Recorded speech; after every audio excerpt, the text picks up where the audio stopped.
Da vet jeg. Da nærmer vi oss. Nå er vi straks fremme her. Det er helt sjukt varmt her. Det er jo helt til slutten av september, og det er 19 grader, så det her er ganske drøyt. Står det ser vi jo på veien her, så jeg burde kanskje følge med. Suldalslågen, det er da Storlakselva i Rogaland. Den er 2,3 mil lang, og ender opp da i et vannkraftverk, helt øverst opp i elva.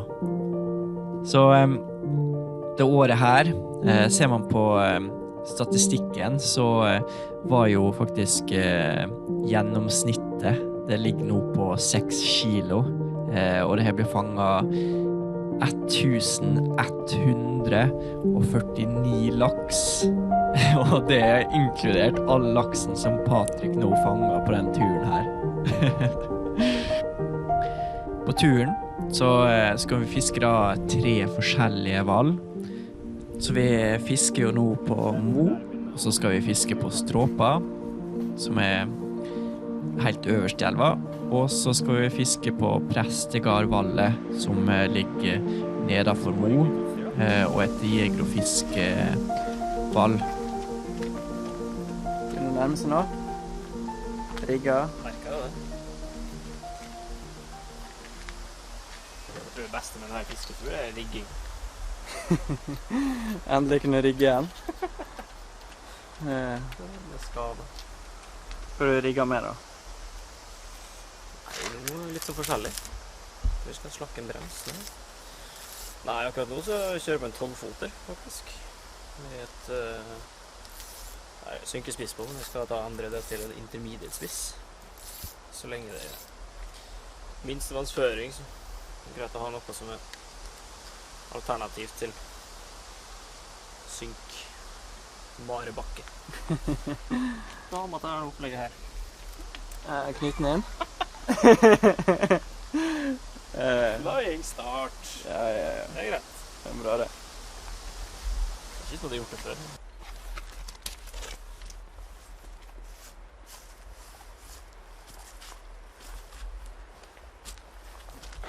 Ja, hva fluer du skal gå med da? September så er det en LA Shrimp da, tenker jeg. LA Shrimp, alltid. Ja, det er det. Se på kalenderen og så setter jeg på den flua. Ja. Hvis ikke det funker, så er det ikke fiske. Og i juni da? En stor oransje boks. Juni, ja, og juli, LA Shrimp. Nei, setter du på litt ekstra flash nå da? Jeg har en boks til kvart snøre. Ok. Ja, Ja. det er kun... Og ulike fluer til kvart snøre. Det stemmer. Skjønner. Da skal vi prøve oss. Patrick skal ta første sveipet. Han går over hardt og gærlig. Kanskje det vil være mulig for meg å få noe.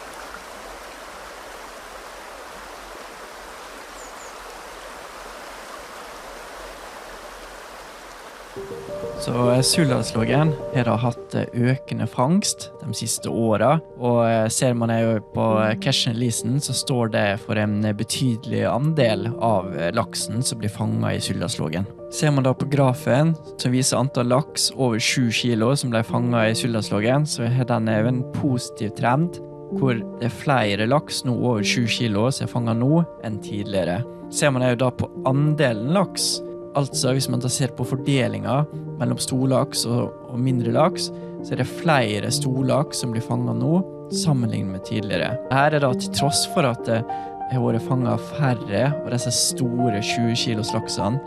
I 2020 så ble det tatt livet av ca. 4000 kilo laks i Suldalslågen. I tillegg så ble det fanget ca. 2000 kilo laks som ble sluppet ut av tilbake i elva. Og det er jo omtrent det samme som gytebestandsmålet. Men gytebestandsmålet det består av hofisk, men ser man litt videre på det, så er jo faktisk mye av den catch-and-releasen, det er hofisk. Fordi i Suldalslågen så har man en regel på at all vill hofisk over 75 cm, den skal slippes ut igjen. Drivtellingene i 2020 viser at det var ca. 4350 kilo med hofisk i elva. Og av de 4000 kiloene med hofisk, så var ca. 50% av dem ville. Resten, det var klekkerifisk. Så med tanke på at det er veldig mye av den catch-releasen som blir gjort i Suldalslågen består av vill hofisk, så er den et utrolig viktig bidrag for at du skal ha en stor andel, i hvert fall en større andel vill hofisk i elva, som gjør at man får et viktig bidrag til gytebestandsmålet. Akkurat ned her nå, egentlig akkurat der Patrick er nå, kan det fort bite på, altså. Det er sent i september, og jeg tror fisken fort kan stå ganske høyt opp i stryka, spesielt nå på minste vannføring. Så det blir spennende. Nå går han litt lettere enn det jeg gjør, så skal jeg gå etter han, skal jeg dunke ned på bunnen der, vet du. Så får vi se hva som skjer. Nederst i elva så må laksen da passere en foss, og i den fossen her så er det plassert ut et kamera, så det her er med et laksestudio, og der kan man som turist eller som laksefisker gå inn, og så kan man se på laksen som står i trappa, eventuelt at man kan se på film som blir tatt av all laksen som går forbi trappa. Basert på de tallene, sett på de videokamera som har vært der, så visste vi at det var svært gode sjanser for at jeg og Patrick skal få oss laks på denne turen her. Til tross for at vi var sent ute, og at det faktisk ikke hadde gått opp en eneste laks i løpet av denne uka her. Det ble nå ikke noe fangst på oss nå i kveld. Vi hadde jo bare noen timer, for det blir jo mørkt ekstremt tidlig nå, helt til slutten av september. Så vi så en laks, i hvert fall Patrick så en, så ja, det er nå i hvert fall kanskje håp i morgen da. Men det var rimelig dødt. En laks liksom, på en sånn fin kveld, som vi har sett. Det er ikke mye, ass. Ja, men, vi får nå bare prøve. Ja, hva teltet skal opp?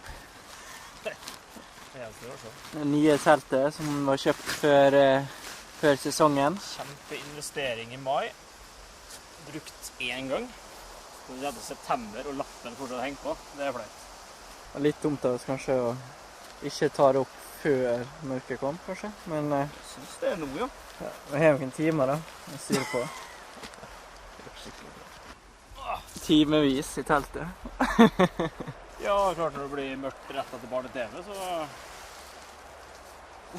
klart det er litt tid. Prøve ut en annen sånn kreasjon her, når vi blåser opp luftmadrassene. Ingen aning hvordan det fungerer. Det der er ikke noe å tro på. Du kan få hjelpe.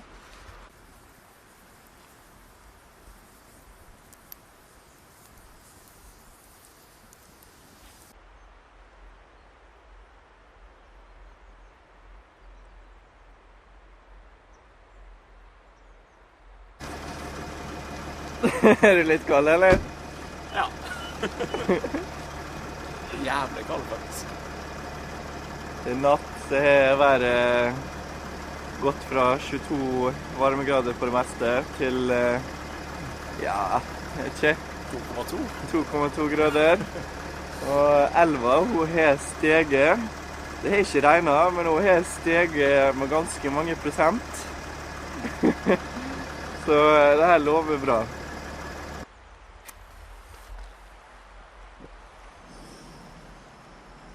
Vatten det var greit å ha.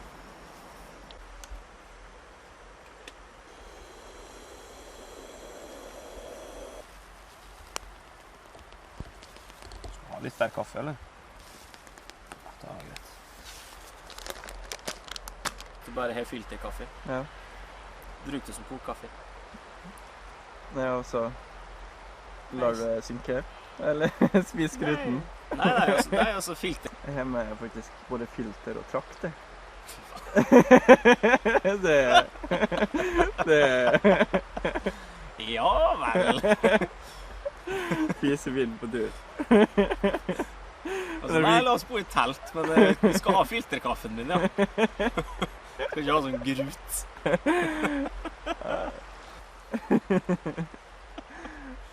Det så liten sånn sak det med sånn... Det sånn som klarer å lage en kopp kaffe omtrent. Nei, jeg koker den opp først, men med filter bare da. Jeg kan bruke kokkaffe, og så bare trakte det gjennom. Liksom brukt alt. Jeg vet ikke om det sånn Sunnmørstriks, eller om det Så var fra hun samboeren din. Ja.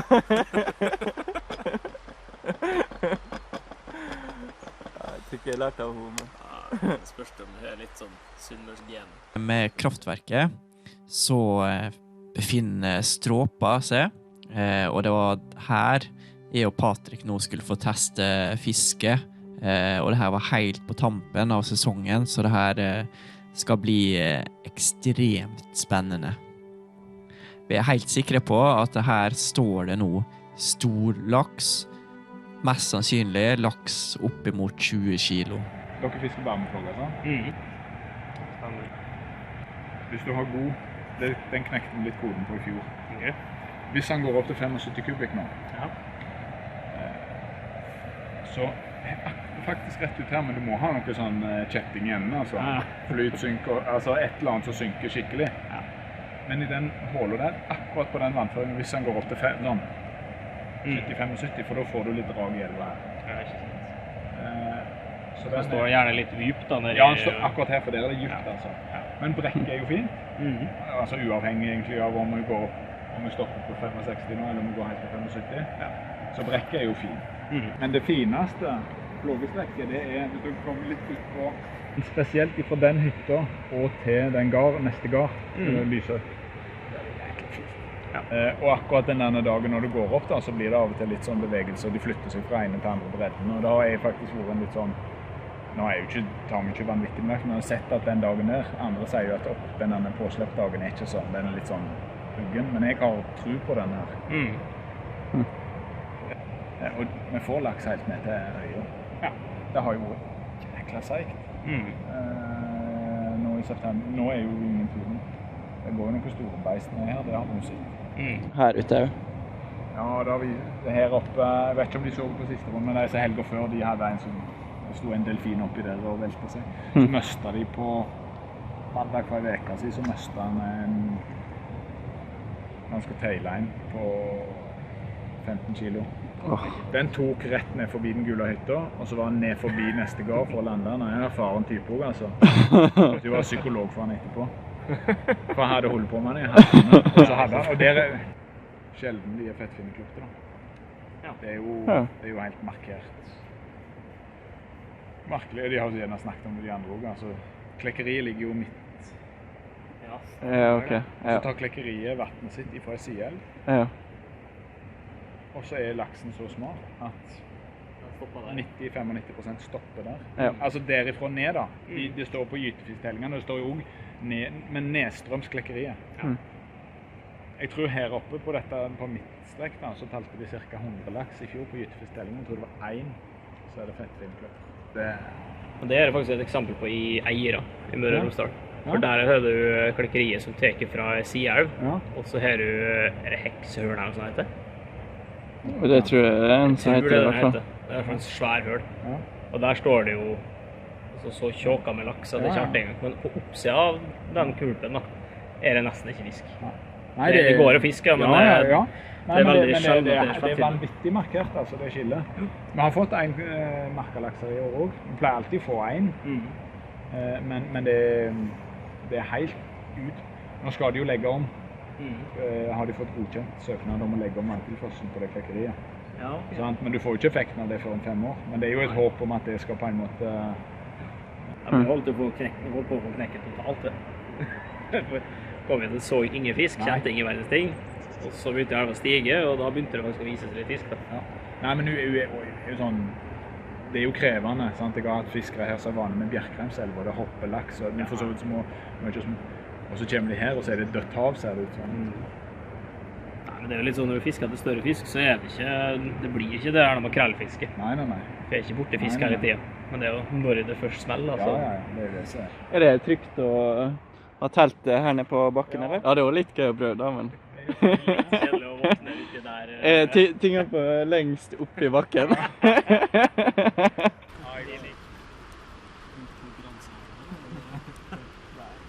Ja, Patrick, hvordan har dagen i dag vært? Nei, litt variert. Spør du fiskemessig, eller? Hva har du tenkt på? Det er rundt. Liksom elva du tenker på, eller? Nei, jeg tenker elva. Det er jo første dagen jeg har vært i Suldal. Og det står jo egentlig til forventningene. Vi vet at det er mye storlaks. Men det er ikke et enkelt fiske. Så det er litt som forventet at vi har sett litt. Vanskelig å få til å ta. Vi vet at de er der. Synkesnøre. Litt større flue. Ja. Litt som forventet. Så det bare mangler å faktisk få på en fisk da. Men det forventet jeg egentlig at du bidrar litt da. Ja, det var ikke så lett. Nei, jeg vet ikke det. I hvert fall når det er kanskje 2 laks på strekke. Neida, det er sikkert mer. Og 3 av dem var jo oppe og viste seg. Ja. Det er jo litt sånn det skal ikke mye til for å gi oss håp da.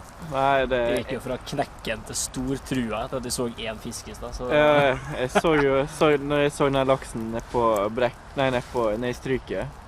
Jeg hadde laksekjelvene når jeg gikk over der. Det skal så litt. Oi, der var pølsa mi begynte å bli heftig. Det skulle jeg egentlig si. Det var... Det er jo kremert. Nei! Hva skjedde med pølsa mi? Bilde kremerte grillpølse, eller er det hva er strategien her? Nei, jeg tror jeg må ta meg en ny. Ta deg en ny, ja, Nei, du kan få den der hvis du da. Nei. Du leverer ikke sterkt her, altså. Du kan få den, altså, hvis du vil. Gløda!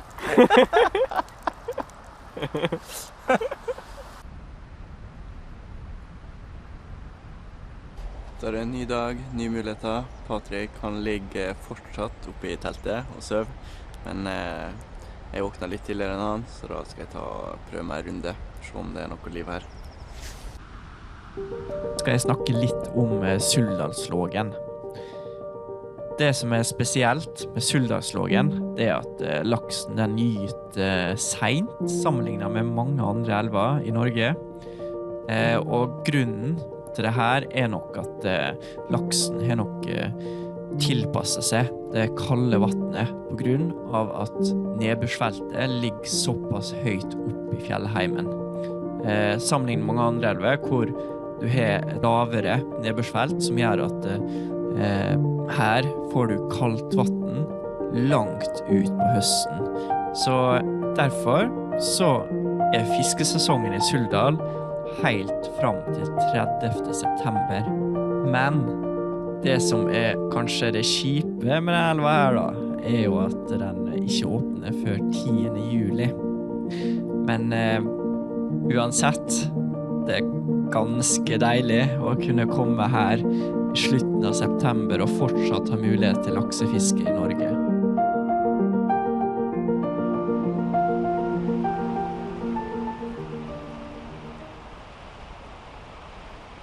Det er vått, det er kaldt, og vi får ikke fisk.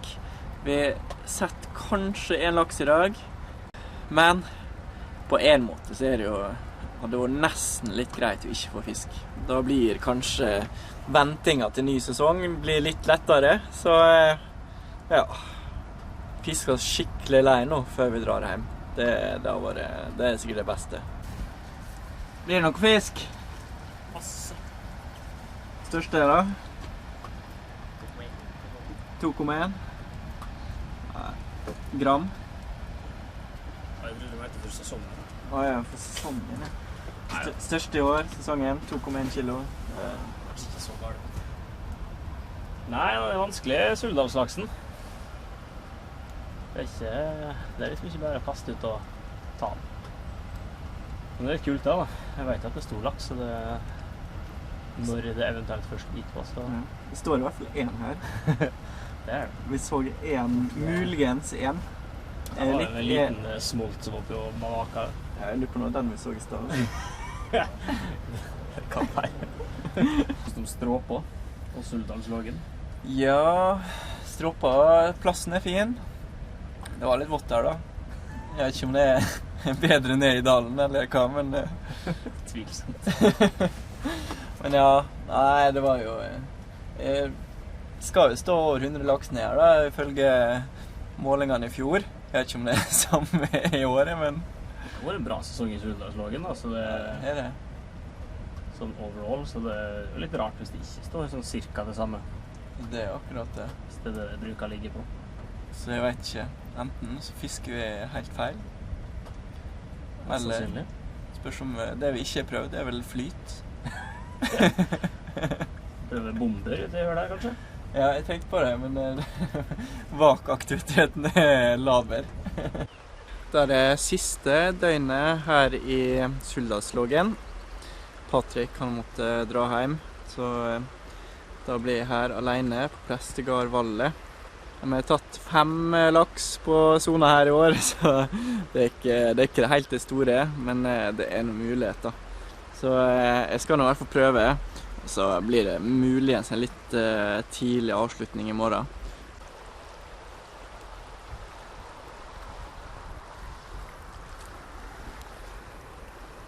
En utrolig fin kulp der, altså. Utrolig fint fluestrekk. Jeg har ikke sett noe fisk her heller, men det er en fryd å stå og kaste her, så jeg koser meg skikkelig her.